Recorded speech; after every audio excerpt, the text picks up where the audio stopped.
Isang magandang gabi sa ating mga kabayan dito sa Middle East and the rest of Asia, pati na rin dyan sa Europa. A very good morning naman sa ating mga ka-Web3 sa kabilang panig ng mundo, the United States of America. Muli nating balik ang ilang mga bumidang balita sa mundo ng Web3 nitong 2024. Mga balitang sinubaybayan at sundan ninyo para malaman ang mga kaganapan sa Web3 at crypto world. Simulan natin ang balitaan sa nanalo si Donald Trump bilang Pangulo ng Amerika, kilala sa pagsuporta niya sa cryptocurrency.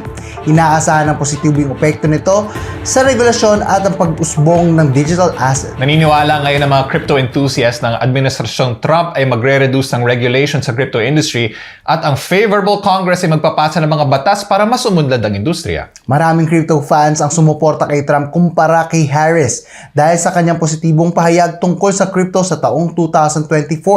Sa huling Bitcoin conference, iminungkahi ni Trump ang Federal Bitcoin Reserve at pinalakas ang suporta para sa Bitcoin mining sa US. The main thing we gotta remember in this top news of all of 2024 is that almost all Senate members who ran in Trump's cabinet were also pro-crypto. So literally, yung buong squad niya, man. Yes, all yes. for crypto. That's why it also led us to what we're gonna be seeing right now. Samantala, Bitcoin umabot na sa all-time high of $107,000 US. Malaki na nga ang itinaas nito sa nakaraang linggo at patuloy na nagpapakita ng lakas sa crypto market hanggang ngayon. Malaki ang naging epekto ng mga balitang pro-crypto policies mula sa bagong administrasyon at pagtaas ng interes ng institutional investors. Ang Bitcoin ngayon ay nakikitang isang safe haven asset, lalo na sa gitna ng economic uncertainties. Pero, mixed naman ang performance ng mga altcoins. Habang may ilang sumusunod sa trend ng Bitcoin tulad ng Ethereum at Solana, may iba rin na nagiging stagnant o patuloy na bumababa ang presyo. Here's the thing. Alright. Maalala din natin ng taong 2024 inaprubahan ng SEC ang unang spot Ethereum ETFs, isang malaking hakbang patungo sa pag-regulate ng digital assets. Nagsimula na ang trading ng mga ETFs na ito noong June 23. At pagkatapos ng matagumpay na launch ng Bitcoin ETFs, inaasahan na mas tataas ang institutional investments sa Ethereum. Naaprubahan naman ng commission ang listing at trading ng spot Bitcoin ETP shares matapos bawiin ng korte ang naunang disapproval.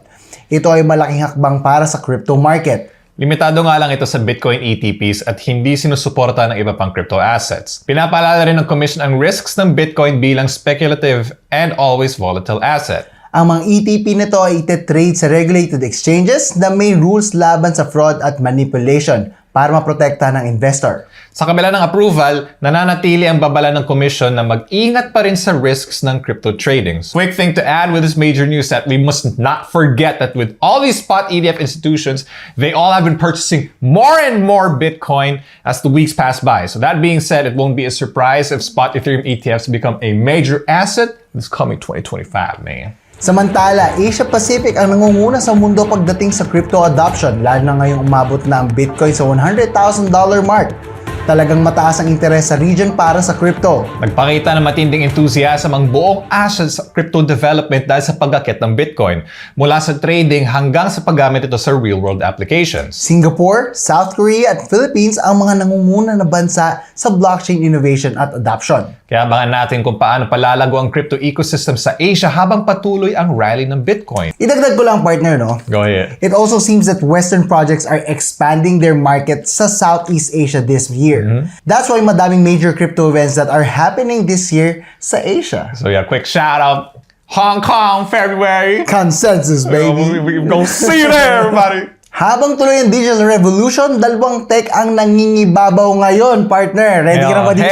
Hell no. Artificial intelligence or AI at cryptocurrency, ang AI na kayang mag-isip na parang tao at matuto mula sa data, ay exponentially na umaakyat sa innovation scene. Ang AI ay may malawak na gamit mula sa healthcare hanggang sa entertainment. I don't really like that. But meanwhile, ang cryptocurrency na gamit ang blockchain ay nangako ng isang decentralized financial future na mas empowered ang mga tao at mas mabilis ang lahat ng digital na transaction. Summarize ko lang to, ha? You don't have to. Summarize ko para sa inyo, guys. Okay. Ang combination ng AI at cryptocurrency ay maaring magdala ng bagong era sa technology through an extremely powerful partnership. Ang tanong, paano kaya nito mababago ang ating pang-araw-araw na buhay? I don't even want to answer that. Try! Okay. Let's, logically speaking, if we fuse AI with Bitcoin, everyone's lives are just going to significantly improve. Assuming that AI is a non-malevolent being, you know what I'm saying? Like, It's not. okay, so here's the thing. Bitcoin has always been decentralized. If you let a governing body, even like AI, control it, then what's the point of it being decentralized? You know what I'm saying? Like, it always has to be at the power of the people. So let's just, in one sentence, we need AI as a tool, not something that could actually control Bitcoin. It will not. Okay, let's just agree to disagree. Okay. Samantala, meme coins na higibabot sa crypto narratives ngayong 2024, umabot sa 31%. Halos 4 times ang itinaas kumpara sa 8.32% noong 2023. Mula sa dog theme coins, lumawak ito sa animal at personality theme tokens. Mas priority ngayon ng investors ang cultural virality kaysa traditional fundamentals. Sa Solana pa lang, halos 5 million na bagong meme coins ang na-deploy na nag-generate ng $335 million in fees ayon sa Dune Analytics. Meme coins din ang pangatlong pinakakumikitang narrative ngayon taon na may 201% average return. Mas mataas pa sa market average ng 128%. You know, I gotta take note, like, this was also the season of, what's that called again? A pump fund? Pump fun, yeah. Yeah. That's what actually constituted from 128% market average, jumping almost twice to 201%. Yes, sir. And wrapping up our top stories this year, 2024 ang taon ng airdrops at marami na ang kumita mula $100,000 hanggang $1 million sa mga oportunidad na ito. Kung na-miss mo mga tokens tulad ng Juke at Manta, huwag mag-alala. May mga tokenless projects na pwede mong salihan para makakuha ka ng airdrops. Nasa peak ngayon ang airdrop season kaya't hindi pa huli para sumali at magkapera mula sa mga bagong projects. Ito lang masasabi ko, it's never too late to enter the cryptocurrency world, guys. Pero, ang catch dito, kailangan mag-do kayo ng sarili nyong research. Kasi mamaya, yung mga i-invest nyong projects, ay, you know, it's a pump and dump. Maraming ganyan. So, ikaw, ano masasabi mo? Yeah, actually just riffing off of this last news article regarding airdrops.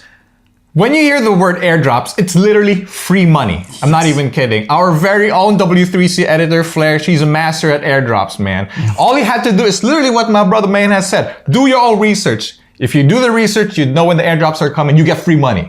It's as easy as There you that. go. It's a win-win situation, guys. Win-win situation. Take note of that for 2025. At yan ang mga mainit na balita at bumidang happening sa Web3 this year. Ako po si Adrian at huwag kalimutan mag-subscribe sa aming channel and hit that notification bell for more contents mula sa amin. At ako naman po si Sheprod. May kita-kita tayo muli next year as we give you what's hot and what's trending dito na sa inyong patuloy na pagkakatiwalaan pagdating sa Web3 news and happenings.